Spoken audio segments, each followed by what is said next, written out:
நம்முடைய கர்த்தராகிய இயேசு கிறிஸ்துவுடைய இனிய நாமத்திலே உங்களை நான் வாழ்த்துகிறேன். தேவஜனமே, மத்தேயு 16ஆம் அதிகாரம் 18ஆம் வசனம் சொல்லுகிறது, இந்த கல்லின் மேல் என் சபையை கட்டுவேன், இந்த கல்லின் மேல் என் சபையை கட்டுவேன். இன்றைக்கு இருக்கக்கூடிய கிறிஸ்தவ சபை இயேசுவால் கட்டப்பட்ட சபை, இயேசுவாகிய கல்லால் கட்டப்பட்ட சபை. உங்களுக்கு நான் சொல்லுகிறேன், 1 பேதுரு 2ஆம் அதிகாரம் 4 முதல் 7 வசனங்கள், எபேசியர் 2ஆம் அதிகாரம் 19 முதல் 22 வசனங்கள், சங்கீதம் 118 22ஆம் வசனம், இவைகள் எல்லாவற்றிலும் வாசித்தீர்கள் என்றால் கல்லாகிய இயேசு கிறிஸ்துவினாலேயே இந்த சபை உருவாயிற்று என்று நாம் அறிந்து கொள்ளலாம். எபேசியர் 2ஆம் அதிகாரத்தில் உள்ளது அந்த வசனத்தை மாத்திரம் நான் வாசிக்கிறேன், கேளுங்கள். ஆகையால் நீங்கள் இனி அந்நியரும் பரதேசிகளுமாய் இராமல் பரிசுத்தவான்களோட ஒரே நகரத்தாரும் தேவனுடைய வீட்டாருமாய் இருந்து அப்போஸ்தலர் தீர்க்கதரிசிகள் என்பவர்களுடைய அஸ்திபாரத்தின் மேல் கட்டப்பட்டவர்களுமாய் இருக்கிறீர்கள். அதற்கு இயேசு கிறிஸ்து தாமே மூலைக்கல்லாய் இருக்கிறார். அவர் மேல் மாளிகை முழுவதும் இசைவாய் இணைக்கப்பட்டு கர்த்தருக்குள் பரிசுத்த ஆலயமாக எழும்புகிறது. ஆக இயேசு கிறிஸ்துவாகிய கல்லுதான் இந்த சபைக்கு மூலைக்கல்லாய் ஆயிற்று. அப்படி என்றால் இந்த கல் எப்பொழுது மூலைக்கல்லா இது ஆயிற்று? சங்கீதம் 118:22 விளக்கம் இருக்கிறது. வீடு கட்டுகிறவர்கள் ஆகாது என்று தள்ளிய கல்லே மூலைக்கல்லாயிற்று. வீடு கட்டுகிறவர்கள் ஆகாது என்று தள்ளிய கல்லே இயேசு கிறிஸ்துவை சிலுவையில் அறைந்து கொன்ற பிற்பாடுதான், அவர் உயிர்த்தெழுந்த போதுதான் அந்த கல் மூலைக்கல்லாய் மாறிவிட்டது. மரித்து உயிர்த்த பின் கட்டப்பட்டதுதான் நம்முடைய கிறிஸ்தவ சபை. இந்த சபை பெந்தெகோஸ்தே நாள் முதல் இயேசு கிறிஸ்து ரகசிய வருகை வரைக்கும் இந்த சபை பூமியிலே இருக்க போகிறது. உங்களுக்கு நான் சொல்லுகிறேன், பழைய ஏற்பாட்டு காரியங்கள் எல்லாமே நிழலாட்டமாய் இருக்கும் என்று நான் ஏற்கனவே அடிக்கடி சொல்வது உண்டு. நிச்சயமாய் ஆதாம் என்ற ஒரு மனுஷன் தான், அவனுக்கு ஏற்ற ஒரு துணை வேண்டும் என்று தேவன் விரும்பினார். இந்த ஆதாமுக்கு அயர்ந்த நித்திரை தேவன் கொடுத்தார். ஆதாமுக்கு அயர்ந்த நித்திரை கொடுத்து, அது that is equal to death. ஆதாமை மரிக்க வைத்து அவனுடைய விலா எலும்பிலிருந்து ஏவாளை உருவாக்கினார் தேவன் என்று நாம் பார்க்கிறோம். ஆக ஆதாம் மரித்தான், ஏவாளாகிய மணவாட்டி உயிர்த்தெழுந்தாள். அதே போல இயேசு கிறிஸ்துவாகிய மணவாளன் மரித்தார், சபையாகிய மணவாட்டி உண்டானாள். அப்படி என்றால் அதற்கு முன்பு சபை இல்லையா? இயேசு கிறிஸ்து மரிப்பதற்கு முன்னாலே, உயிர்த்தெழுவதற்கு முன்னாலே சபை இல்லையா? சர்ச் என்று பெயர் இல்லை. சர்ச் என்றால் எக்லீசியா. எக்லீசியா என்றால் பிரித்தெடுக்கப்பட்டவர்கள் என்ற அர்த்தம். அதற்கு முன்னாலே இருந்த சபைகள் எல்லாம் அசம்பிளி, கான்கிரிகேஷன், இப்படித்தான் சொல்லப்பட்டிருக்கிறது. அது இஸ்ரவேல் சபையை குறிக்கிறது.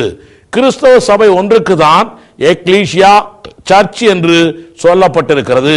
உங்களுக்கு நான் சொல்லுகிறேன், கிறிஸ்தவ சபையினுடைய ரகசியத்தை பற்றி பவுல் ஒருவனுக்கு மாத்திரமே வெளிப்படுத்தப்பட்டிருக்கிறது. பவுலுக்கு நிறைய ரகசியங்கள் தேவன் வெளிப்படுத்தியிருக்கிறார். அதிலே ஒரு ரகசியம் சபையை பற்றிய ரகசியம். எபேசியர் 2ஆம் அதிகாரம் 19 முதல் 3ஆம் அதிகாரம் 3ஆம் வசனம் வரை வாசித்தீர்கள் என்றால் சபையை பற்றிய ரகசியம் பழைய ஏற்பாட்டு பரிசுத்தவான்கள் ஒருவருக்கும் வெளிப்படுத்தப்படவில்லை. எலியாவுக்கோ, ஏனோக்குக்கோ, எலிசாவுக்கோ, தாவீதுக்கோ, தானியேலுக்கோ, ஒருவருக்கும், சாலமோனுக்கு கூட ஒருவருக்கும் வெளிப்படுத்தப்படாத அந்த ரகசியம் புதிய ஏற்பாட்டிலே பவுல் அப்போஸ்தலனுக்கு மாத்திரமே வெளிப்படுத்தப்பட்டது. அதை பற்றி இன்னும் கொஞ்சம் விளக்கமாய் பவுல் எழுதுகிறார், வாசிக்கலாம். எபேசியர் 2ஆம் அதிகாரம் 15-16 வசனங்களை வாசித்தோம் என்றால், சட்டதிட்டங்களாகி நியாயப்பிரமாணத்தை தம்முடைய மாம்சத்தினாலே ஒழித்து இரு தரத்தாரையும் தமக்குள்ளாக ஒரே புதிய மனுஷனாக சிருஷ்டித்து, ஆக சபையை தேவன் சிருஷ்டித்திருக்கிறார். அவர் அன்றைக்கு 6 நாட்கள் பல காரியங்களை செய்த ஆண்டவர். சிருஷ்டிப்பின் காரியங்களை 6ஆம் நாளிலே முடித்துவிட்ட ஆண்டவர். 7ஆம் நாளிலே ஓய்ந்திருந்த ஆண்டவர். அன்றிலிருந்து இன்றைக்கு இயேசு கிறிஸ்து மரிக்கிற வரைக்கும் எந்த ஒரு சிருஷ்டிப்பும் செய்யவே இல்லை, எந்த ஒரு படைப்பும் செய்யவே இல்லை. அவர் படைத்த சிருஷ்டித்த ஒன்றே ஒன்று, அவருடைய மரணத்தின் போது புது சிருஷ்டியை புதிய மனுஷனாய் சிருஷ்டித்திருக்கிறார். அந்த புதிய மனுஷன் தான் கிறிஸ்தவ சபை என்று நாம் சொல்லுகிறோம். இதை எப்படி அவர் பண்ணினாராம்? சட்டதிட்டங்களாகிய நியாயப்பிரமாணத்தை தம்முடைய மாம்சத்தினாலே ஒழித்து, அதாவது இயேசு சிலுவையிலே மரித்தார், நியாயப்பிரமாணமும் சிலுவையிலே மரித்தது. நியாயப்பிரமாணம் என்பது 10 கற்பனைகளும் அடங்கியதான் நியாயப்பிரமாணம். ஆக 10 கற்பனைகள் அடங்கிய நியாயப்பிரமாணத்தை தேவன் தன்னுடைய மாம்சத்தினாலே ஒழித்து இருதரத்தாரையும் இஸ்ரவேல் மக்களையும் புறஜாதியாரையும் ஒன்றாக்கி ஒரு புதிய மனுஷனை உண்டாக்கினார். இது ஏதோ பழைய இஸ்ரவேல் சபையை புதிய சபையாய் புதுப்பித்த சபையாய் அல்லது ரீஹாபிலிட்டேஷன் பண்ணவில்லை அவர், அல்லது மறுமலர்ச்சி பண்ணவில்லை அவர். புதிய சபையை உருவாக்கி இருக்கிறார். மரித்தார். நியாயப்பிரமாணம் உள்ள அந்த இஸ்ரவேல் சபை மரித்தது, அத்தோடு முடிந்தது. இவர் புதிய மனுஷனை புதிய சபையை உண்டாக்கி இருக்கிறார். இதைத்தான் அப்போஸ்தலர் 20:28 தேவன் தன் சுய ரத்தத்தினாலே சம்பாதித்துக் கொண்ட தமது சபை என்று எழுதப்பட்டிருக்கிறது. ஆக இயேசுவின் ரத்தத்தினாலே சம்பாதிக்கப்பட்ட சபைதான் இன்றைக்கு நாம் இருக்கிற கிறிஸ்தவ சபை. ஆக இயேசுவாகிய கல்லால் இந்த கிறிஸ்தவ சபை உருவாக்கப்பட்டிருக்கிறது. இந்த கல் மூளைக்கல்லாய் இந்த சபையில இருக்கிறது. நிறைய பேர் சொல்லுகிறார்கள், நீ பேதுருவாய் இருக்கிறாய், இந்த கல்லின் மேல் என் சபையை கட்டுவேன் என்று இயேசு கிறிஸ்து சொன்னார். இதை வைத்துக் கொண்டு பலர் சொல்லுகிறார்கள், பேதுருவின் மேலேதான் கட்டப்பட்டது இந்த சபை என்று.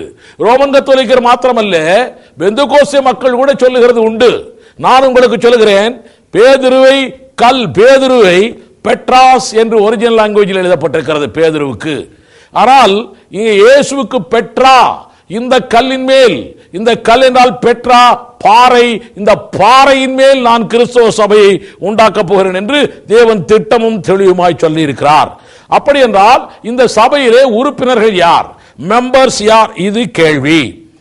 அப்போஸ்தலர் 2:47 வாசிக்கலாம். ரட்சிக்கப்படுகிறவர்களை கர்த்தர் அனுதினமும் சபையில் சேர்த்துக் கொண்டு வந்தார். ஆக ரட்சிக்கப்படுகிறவர்களின் கூட்டம் தான் கிறிஸ்தவ சபை. ரட்சிக்கப்பட்டவருடைய கூட்டம் தான் கிறிஸ்தவ சபை. இப்படி ரட்சிப்புக்குள் கொண்டு வருகிறது பரிசுத்த ஆவியானவர். ஆவியானவரால் கிறிஸ்துவுக்குள்ளே கொண்டு வரப்பட்ட கூட்டம் தான் இந்த கிறிஸ்தவ சபையில் இருக்கக்கூடிய மெம்பர்கள். 1 கொரிந்தியர் 12:13 நாம் அறிந்து கொள்ளலாம். அப்படி என்றால் இப்படிப்பட்ட சபைக்கு என்ன பெயர் கொடுப்பது?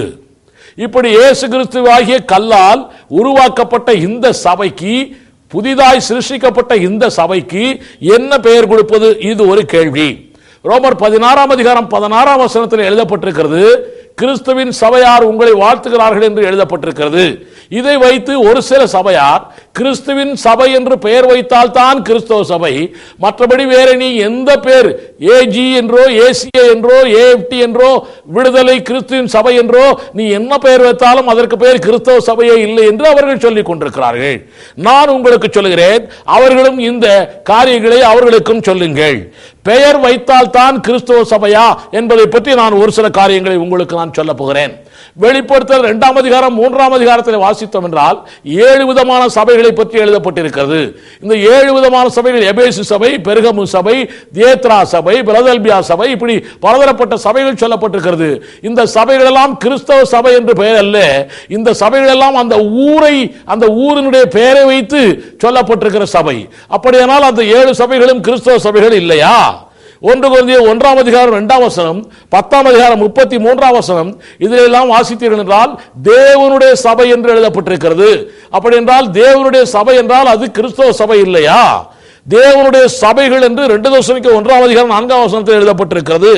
1 தீமோத்தேயு 3:15 வாசித்தோம் என்றால் ஜீவனுடைய தேவனுடைய சபை, ஜீவனுள்ள தேவனுடைய சபை என்று எழுதப்பட்டிருக்கிறது. அப்படி என்றால் அது கிறிஸ்தவ சபை இல்லையா? நான் உங்களுக்கு சொல்லுகிறேன், சபை பெயரை வைத்துக் கொண்டு யாராவது இப்படியெல்லாம் பேசிக் கொண்டிருந்தால் நான் உங்களுக்கு சொல்லுகிறேன், சபை பெயர் யாரையும் ரட்சிக்காது. சபை பெயர் யாரையும் ரட்சிக்காது. சபையிலே நீ ரட்சிக்கப்பட்டவனாய் இருந்து இயேசு கிறிஸ்துவை மகிமைப்படுத்தினால் மாத்திரமே நீ ரட்சிக்கப்பட்டு பரலோகத்திற்கு போக முடியும். ஆக கிறிஸ்துவின் மேல் உருவாக்கப்பட்ட சபைக்கு நீங்கள் கிறிஸ்துவின் நாம மகிமைக்காய் என்ன பெயர் வேண்டுமானாலும் கொடுத்துக் கொள்ளலாம். தேவ நாம மகிமைப்பட்டால் போதும். முதலிலே கிறிஸ்தவ பெயர் வந்தது அந்தியோகியாவிலே இருந்த கிறிஸ்தவர்களுக்கு தான், அந்தியோகியாவிலே இருந்த சீஷர்களுக்கு தான் கிறிஸ்தவ பெயர் வந்திருக்கிறது. அப்போஸ்தலர் 11:26 வாசித்தோம் என்றால் முதலிலே அந்தியோகியாவிலே சீஷர்களுக்கு கிறிஸ்தவர்கள் என்கிற பெயர் வழங்கிற்று. சீஷர்கள் என்றால் அர்த்தம் என்ன? டிசைபிள்ஸ். டிசைபிள் என்றால் ஃபாலோயர்ஸ். தேவனை பின்பற்றுவர்கள், இயேசு கிறிஸ்துவை பின்பற்றுவர்கள், இயேசு கிறிஸ்துடைய வார்த்தையை பின்பற்றி நடக்கிறவர்கள். இயேசு கிறிஸ்து பரலோகம் போகும்போது சொல்லிவிட்டு போன வார்த்தை என்ன தெரியுமா? உலகம் எங்கும் போய் சகல ஜாதிகளையும் சீஷராக்குங்கள் என்று அவர் சொன்னார். ஆக சீஷராக்குறது என்பது தேவனுக்குரிய ஃபாலோயர்ஸை உருவாக்குவது. ஆக சீஷராக்கிவிட்டால் அவன் கிறிஸ்தவனாகி விடுகிறான். ஆக சீஷர்கள் எல்லாருமே கிறிஸ்தவர்களாக இருக்கிறார்கள். முதல்வர்களே அந்தியோகியாவில் தான் கிறிஸ்தவர்கள் என்ற பெயரே உருவாயிற்று. இப்படிப்பட்ட கிறிஸ்தவ சபையினுடைய இலக்கணம் என்ன? ஒவ்வொரு சபை ஒவ்வொரு காரியங்கள், கம்பெனி இருந்தால் அதற்கு ஒரு ஆக்ட் உண்டு, ஆபீஸ் என்றால் அதற்கு ஒரு சட்டம் உண்டு, அரசாங்கம் என்றால் அதற்கு ஒரு ரூல்ஸ் ரெகுலேஷன் உண்டு. அதே போல கிறிஸ்தவ சபைக்கு என்னையா இலக்கணம்? ஏனோ தானோ என்று நம்முடைய ஆண்டவர் கிறிஸ்தவ சபையை உருவாக்கவில்லை. கிறிஸ்தவ சபைக்கு இலக்கணம் என்ன? நான் வரிசையாய் சொல்லுகிறேன், கேட்டுக்கொள்ளுங்கள். ஒன்று, இதற்கு மூல உபதேசம் இருக்கிறது. எபேசியர் 6ஆம் அதிகாரம் 1-2 வசனங்களை வாசித்தீர்கள் என்றால் இதற்கு மூல உபதேசம் இருக்கிறது. முதலிலே இதனுடைய மூலோபதேசம், முதல் மூலோபதேசம். இந்த மூலோபதேசம் பேசிக் ஃபவுண்டேஷன் இல்லாவிட்டால் இது கட்டடமே அல்ல, இது சபையே அல்ல. இந்த பேசிக் ஃபவுண்டேஷன் இல்லாத சபைகள் எதுவோ அவைகளெல்லாம் கிறிஸ்தவ சபைகள் அல்ல என்று நான் திட்டமும் தெளிவாக இந்த இடத்திலிருந்து நான் அறுதியிட்டு சவால் விட்டு சொல்லுகிறேன். இந்த மூல உபதேசத்திலே முதல் உபதேசம் மனம் திரும்புதல். மனம் திரும்புதலைத்தான் பேதுரு அப்போஸ்தலர் 2ஆம் அதிகாரம் 38ஆம் வசனத்தை சொல்லி இருக்கிறார். நீங்கள் மனம் திரும்பி பாவ மன்னிப்புக்கென்று இயேசுவின் நாமத்தாலே ஞானஸ்நானம் பெற்றுக் கொள்ளுங்கள் என்று பேதுரு சொன்னார். ஆக மனம் திரும்புதலை பற்றி போதிக்கிற சபைதான் கிறிஸ்தவ சபை. மனம் திரும்புதல் முக்கியம். ரட்சிக்கப்படாததுக்கு முன்னாலேயும் மனம் திரும்பணும், ரட்சிக்கப்பட்ட பிற்பாடும் மனம் திரும்பணும். ஆமென். இன்னொரு காரியம் உங்களுக்கு சொல்லுது. இரண்டாவது மூலோபதேசம் தேவன் பேரில் வைக்கும் விசுவாசம். யோவான் 14ஆம் அதிகாரம் 1ஆம் வசனத்தில் இயேசு கிறிஸ்து சொன்னார், உங்கள் இருதயம் கலங்காதிருப்பதாக, தேவனிடத்தில் விசுவாசமாயிருங்கள், என்னிடத்திலும் விசுவாசமாயிருங்கள் என்று ஆண்டவர் சொன்னார். ஆக விசுவாசம் மிக மிக முக்கியம். விசுவாசிக்கிறது என்பது நிறைய பேர் சொல்லுகிறது, நானும் விசுவாசி தான், நானும் இயேசு விசுவாசிக்கிறேன் என்று சொல்லுகிறார்கள். யாக்கோபு 2ஆம் அதிகாரம் 19ஆம் வசனத்தை வாசித்தீர்கள் என்றால், தேவன் ஒருவர் உண்டென்று விசுவாசிக்கிறாய், அப்படி செய்கிறது நல்லதுதான், பிசாசுகளும் விசுவாசித்து நடுங்குகின்றன. பிசாசு கூட விசுவாசிக்கிறதா, நீயும் விசுவாசிக்கிறேன் என்று சொல்லுகிறாய். உனக்கும் பிசாசுக்கு என்னையா வித்தியாசம்? இயேசு கிறிஸ்து 2011 ஆண்டுகளுக்கு முன்னாலே இந்த பூமிக்கு வந்தபொழுது பிசாசு பிடித்தவன் ஒருவன் ஓடி வந்தான், அவருடைய காலடியிலே விழுந்தான். விழுந்தவுடனே அவன் சொன்ன வார்த்தை என்ன தெரியுமா? உன்னதமானவருடைய தேவனுடைய குமாரனே, எனக்கு உமக்கும் என்ன, இப்பொழுதேவா எங்களை பாதாளத்தில் தள்ள வந்தீர் என்று அவன் சொன்னானே. ஆக அவன் இயேசு கிறிஸ்துவை விசுவாசிக்கிறான், நீயும் விசுவாசிக்கிறாய். இதுவா விசுவாசம்? உங்களுக்கு சொல்லுகிறேன், யாக்கோபிலே எழுதப்பட்டிருக்கிறது 2ஆம் அதிகாரம் 20ஆம் வசனம், கிரியை இல்லாத விசுவாசம் செத்ததென்று அறியீர்களா? பிசாசினிடத்திலே வசன கிரியைகள் இல்லை. இந்த செய்தியை கேட்டுக்கொண்டிருக்கிற சகோதரனே சகோதரியே, பார்த்து கொண்டிருக்கிற சகோதரனே சகோதரியே, பிசாசினிடத்திலே வசன கிரியைகள் இல்லை, உன்னிடத்திலே விசுவாசம் இருக்கிறது. விசுவாச வசன கிரியைகள் உன்னிடத்திலே எழும்பினால்தான் உன்னிடத்திலே விசுவாசம் இருக்கிறது என்று அர்த்தம்.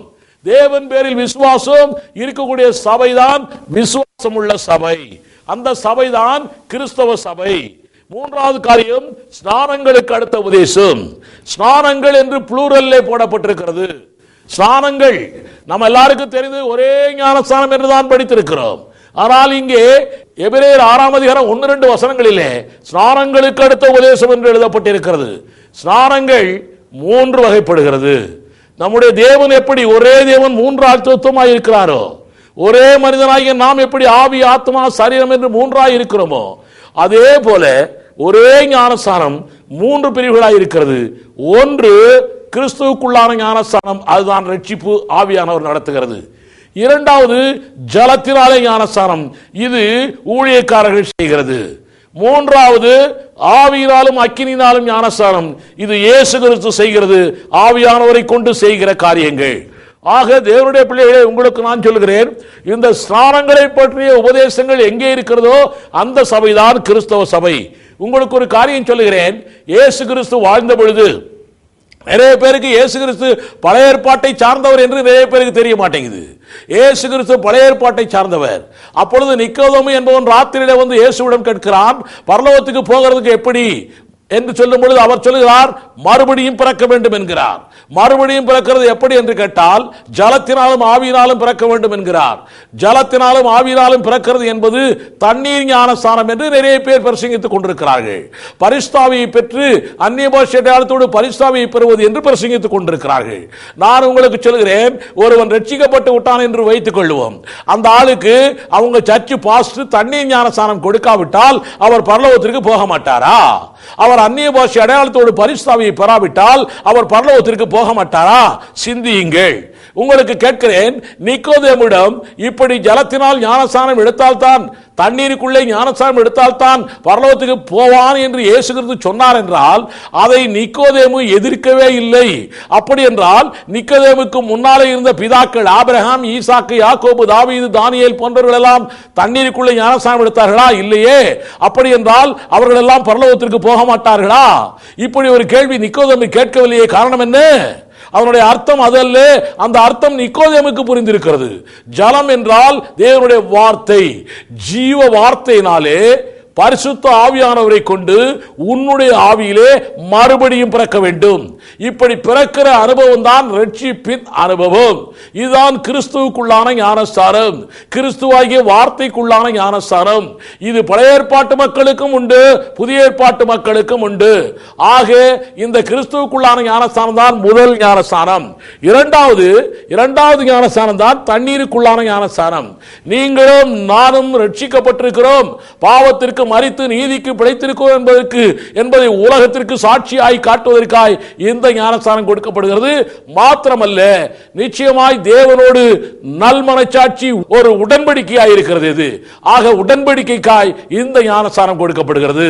இயேசு கிறிஸ்து கூட ஞானஸ்தானம் பெற்றார். இயேசு ஏன் ஞானஸ்தானம் பெற்றார்? அவர் என்ன பாவியாய் இருந்தாரா? பாவியாய் இல்லாத இயேசு கிறிஸ்து ஏன் ஞானஸ்தானம் பெற்றார்? இதை பற்றி நிறைய ஆராய்ச்சிகள் நம்ம எல்லாருக்கும் தேவைப்படுகிறது. உங்களுக்கு நான் சொல்லுகிறேன், யோவான் 1 அதிகாரம் 31 வசனத்திலே யோவான் ஸ்நானகன் சொல்லுவதை வாசிக்கிறேன். நானும் என்றால் யோவான் ஸ்நானன், இவரை என்றால் இயேசு கிறிஸ்து, நானும் இவரை அறியாதிருந்தேன். இவர் இஸ்ரவேலுக்கு வெளிப்படும் பொருட்டாக நான் ஜலத்தினாலே ஞானஸ்நானம் கொடுக்க வந்தேன். இயேசு கிறிஸ்துவுக்கு ஞானஸ்நானம் கொடுத்ததற்கு ஒரே காரணம், இஸ்ரவேல் மக்களுக்கு இவர் வெளிப்பட வேண்டும் என்பதற்காக. அதே போல பாவியாய் இருந்த நாம், மோசமான பாவத்திலே விழுந்தது நாம், விபச்சாரக்காரனாய், வேசிக்கள்ளனாய், திருடனாய், கொள்ளையனாய், கொலைகாரனாய் இருந்த நாம் ரட்சிக்கப்பட்டு வந்திருக்கிறோம் என்பதை உலகத்திற்கு காட்டிக் கொள்ளும்படியாய் அந்த தண்ணீர் ஞானஸ்நானம் கொடுக்கப்படுகிறது. இது சீக்கிரட்டாய் கொடுக்கக்கூடாது, ரகசியமாய் கொடுக்கக்கூடாது, உலகத்தார் மத்தியிலே தான் கொடுக்க வேண்டும். இது ஸ்நானங்களுக்கு அடுத்த உபதேசம். இந்த உபதேசம் உள்ள சபை தான் கிறிஸ்தவ சபை. அடுத்ததாய் கைகளை வைக்குதல். கைகளை நிறைய பேர் தலையில கை வச்சு ஜெபம் பண்றதுக்கு பயப்படுறாங்க. அவங்கள்ட்ட இருக்கக்கூடிய அந்த ஆவி, கெட்ட ஆவி இவங்களுக்கு ஒட்டிக்குமா? எப்படி ஒட்டிக்கு?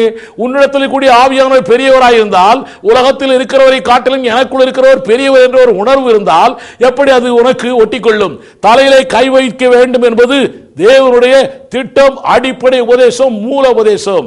அன்றைக்கு செங்கடலுக்கு முன்னாலே மோசே கரங்களை நீட்டினான், வல்லமை புறப்பட்டது, செங்கடல் இரண்டாய் பிளந்தது. ஆக நம்முடைய கரங்கள் மூலமாய்த்தான் வல்லமை புறப்படுகிறது. இயேசு கிறிஸ்து கூட 3 ஆண்டுகள் ஊழியம் செய்யும் பொழுது வியாதிப்பட்டவர்களை தொட்டார், வல்லமை புறப்பட்டது. தேவனுடைய பிள்ளைகளை, உங்களுக்கு நான் சொல்கிறேன், கைகளை வைக்குதல் என்பது அடிப்படை மூல உபதேசம். இந்த கைகளை வைக்குதல் உபதேசம் இருக்கக்கூடிய சபைதான் கிறிஸ்தவ சபை. அடுத்ததாய் மரித்தோரின் உயிர்த்தெழுதல்.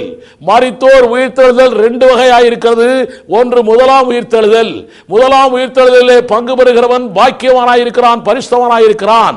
அவனுக்கு 2ஆம் மரணம் இல்லை என்று வெளிப்படுத்தலில் எழுதப்பட்டிருக்கிறது. ஆக முதலாம் உயிர்த்தெழுதல் என்பது ரகசிய வருகையிலே வருகிறவர்கள், இரத்த சாட்சியாய் மரிக்கிறவர்கள், இப்படிப்பட்டவர்கள் தான் முதலாம் உயிர்த்தெழுதலிலே வருகிறவர்கள். 1,40,000 பேர் முதலாம் உயிர்த்தெழுதலிலே வருகிறவர்கள். ஆக முதலாம் உயிர்த்தெழுதலிலே வரக்கூடியவர்கள். அதற்கப்புறம் 2ஆம் உயிர்த்தெழுதலிலே வருகிறவர்களும் உண்டு. ஆக மரித்தோரின் உயிர்த்தெழுதலை பற்றி திட்டமும் தெளிவாய் பிரசங்கிக்கிற சபைதான் கிறிஸ்தவ சபை. அடுத்தது நித்திய நியாய தீர்ப்பு. நித்திய நியாய தீர்ப்பு. இந்த நித்தியமான நியாய தீர்ப்பு, அதற்கு பிறகு நியாய தீர்ப்பே இல்லை, அதற்கு பிறகு ரட்சிப்பும் இல்லை. இன்றைக்கு எத்தனையோ பேர் அதற்கு பிறகு நரகத்துக்கு போன பிற்பாடு கூட ரட்சிப்பு உண்டு என்று சொல்லிக் கொண்டிருக்கிறார்கள். நான் உங்களுக்கு சொல்லுகிறேன், அது நித்திய நியாய தீர்ப்பு. ஆக எபிரேயர் 6ஆம் அதிகாரம் 1-2 வசனங்களின்படி மூல உபதேசம் இருக்கிற சபைதான் கிறிஸ்தவ சபை. இரண்டாவது, ரட்சிக்கப்பட்டவருடைய கூட்டம் தான் கிறிஸ்தவ சபை என்று நான் ஏற்கனவே சொல்லியிருக்கிறேன். மூன்றாவது, இந்த கிறிஸ்தவ சபை என்பது பரிசுத்த ஜாதி. 1 பேதுரு 2ஆம் அதிகாரம் 9ஆம் வசனத்தில் எழுதப்பட்டிருக்கிறது, இது பரிசுத்த ஜாதி. பரிசுத்தம் என்றால் 2 அர்த்தங்கள் உண்டு. ஒன்று செட் அபார்ட், இன்னொன்று ஹோலினஸ். செட் அபார்ட் என்றால் பிரித்தெடுக்கப்பட்டவர்கள். பிரித்தெடுக்கப்பட்டவர்கள் மாத்திரமே கிறிஸ்தவ சபையார். உலகத்தை விட்டு பிரித்தெடுக்கப்பட்டவனாய் இருக்க வேண்டும். அன்றைக்கு எகிப்திலிருந்து பிரித்தெடுக்கப்பட்டு வெளியே வந்தான். அதே போல நீ உலகத்தை விட்டு பிரித்தெடுக்கப்பட்டு வந்தால் நீ கிறிஸ்தவன். இரண்டாவது ஹோலினஸ், தூய்மையாய் இருக்க வேண்டியவன். தூய்மையாய் நீ இருக்க வேண்டும். அன்றைக்கு இஸ்ரேல் மக்கள் எவ்வளவோ பாவங்கள் எல்லாம் செய்து கொண்டிருந்தார்கள். ஆனாலும் அவர்களை பரிசுத்த ஜாதி என்று தேவன் சொல்லுகிறார். காரணம் என்ன? அவர்கள் தூய்மையாய் வாழ்ந்தார்கள் என்பதால் அல்ல, பிரித்தெடுக்கப்பட்டதனாலே. நீயும் நானும் நீதிமான் என்ற ஒரு பட்டம் நமக்கு தேவன் கொடுத்திருக்கிறாரே. காரணம் என்ன? நீ உத்தமமாய் வாழ்கிறாய் என்பதனால் அல்ல, நீ பிரித்தெடுக்கப்பட்டதனாலே. ஆக பிரித்தெடுக்கப்பட்ட செட் அபார்ட். செட் அபார்ட் என்றால் பரிசுத்தமாய், பரிசுத்த ஜாதி என்று அர்த்தம். நீ பிரித்தெடுக்கப்பட்ட கூட்டமாய் உலகத்தை விட்டு நீ கிறிஸ்தவ சபையான். நான்காவது, உனக்கு கிறிஸ்து தான் தலையாய் இருக்க வேண்டும். ஊர்ல உள்ள ஆளெல்லாம் தலை அல்ல. ஐந்தாவது, புதிதும் ஜீவனுமான மார்க்கம் இது. இந்த புதிதும் ஜீவனுமான மார்க்கத்தை நீ பெற்றுக்கொள்ள வேண்டும். ஆறாவது, பரிசுத்த ஆவியானவர் தங்கியிருக்கூடிய தேவனுடைய ஆலயமாய் இது இருக்க வேண்டும். ஏழாவது, இந்த சபைதான் மணவாட்டி சபை. இதற்கு தான் ஆட்டுக்குட்டியானவரோடு கல்யாணம் நடக்க போகிறது. எட்டாவது, ஆவியினால் நடத்தப்பட வேண்டும்.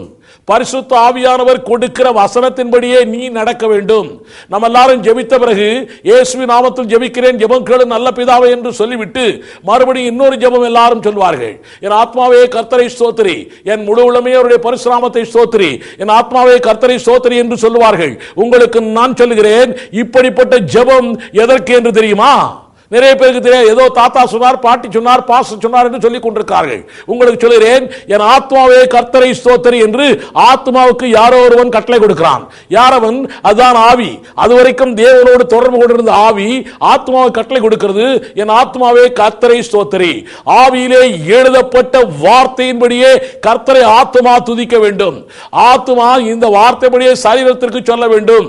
சரீரம் அதன்படியே நடக்க வேண்டும். இப்படி ஆவியினால் நடத்தப்படுகிறவன் வசனத்தால் நடத்தப்படுகிறவனாய் இருக்கிறான். உங்களுக்கு ஒரு உதாரணத்தை சொல்கிறேன். ஒரு ஆளுக்கு கேன்சர் வந்து விட்டது என்று நாம் வைத்துக் கொள்வோம். கேன்சர் வந்தவுடனே கேன்சருக்கு மருந்தே கிடையாது. அவனுடைய சரீரம் சொல்லுகிறது, ஐயோ வலிக்குதே, இதிலிருந்து விடுதலையே கிடையாது என்று சொல்லுகிறது. ஆனால் அவருடைய ஆத்மா சொல்லுகிறது, சிந்தனை சொல்லுகிறது, எண்ணம் சொல்லுகிறது, இதற்கு மருந்தே கிடையாது என்று சொல்லுகிறது. அவனுடைய ஆவி சொல்லுகிறது, ஆவியில் எழுதப்பட்ட வார்த்தை சொல்லுகிறது, இயேசுவின் தழும்புகளால் சுகமானேன். ஆக அதை விசுவாசித்து நடக்கும் பொழுது அவன் சுகமாகிறான். ஆக ஆவியினால் நடத்தப்படுகிறது தான் அப்படிப்பட்ட குழுதான், அப்படிப்பட்ட அசம்பிளி தான் கிறிஸ்தவ சபை. இந்த சபைதான் கற்புள்ள கன்னிகையாக கிறிஸ்து என்னும் ஒரே புருஷனுக்காய் நியமிக்கப்பட்டிருக்கிறது என்று 2 கொரிந்தியர் 11ஆம் அதிகாரம் 2ஆம் வசனத்தில் சொல்லப்பட்டிருக்கிறது. மற்ற சபைகள் எல்லாமே பாரம்பரிய சபைகள், மாய்மாலமான சபைகள், கள்ள உபதேச சபைகள், கிறிஸ்துவுக்கு எதிரான அந்தி கிறிஸ்து ஆவியுடைய சபைகள். லேவியர் 23ஆம் அதிகாரத்தில் 8 பண்டிகைகள் சொல்லப்பட்டிருக்கிறது.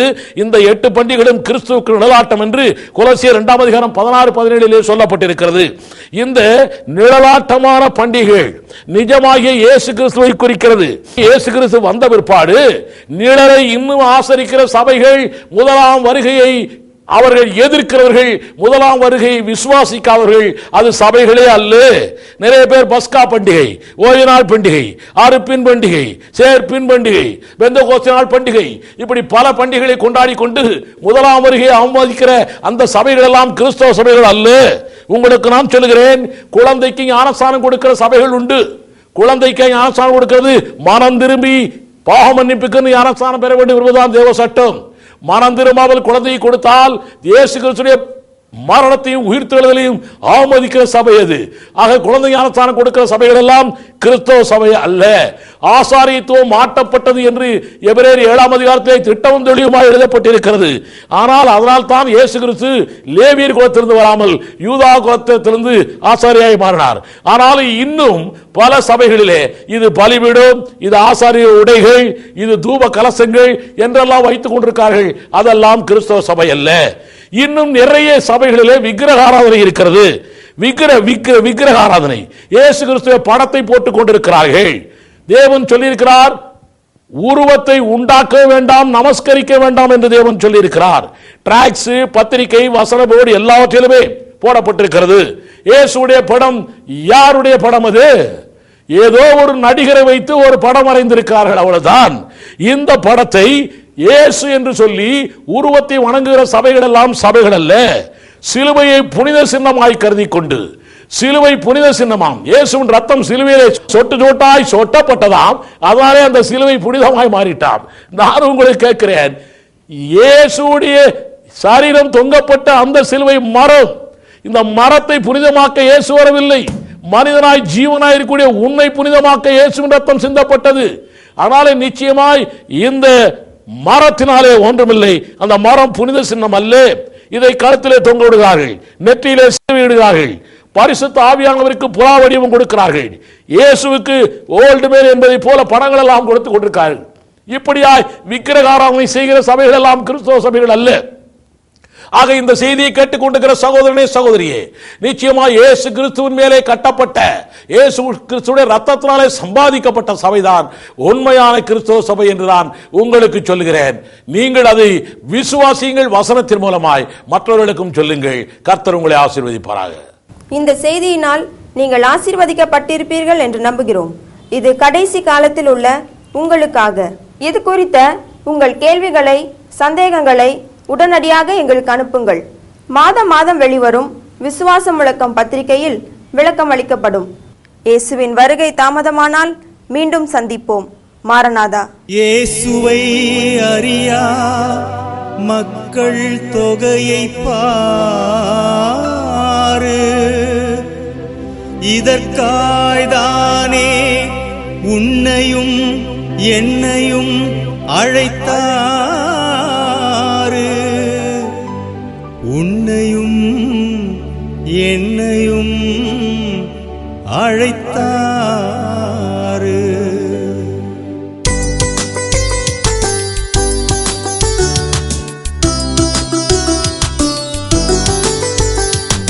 உலகம் எங்கும் செல்வோமே, உன்னதன் மகிமை சொல்வோமே, வருகை முன்னே வயகம் எங்கும் இயேசுவின் வார்த்தை விதைப்போமே.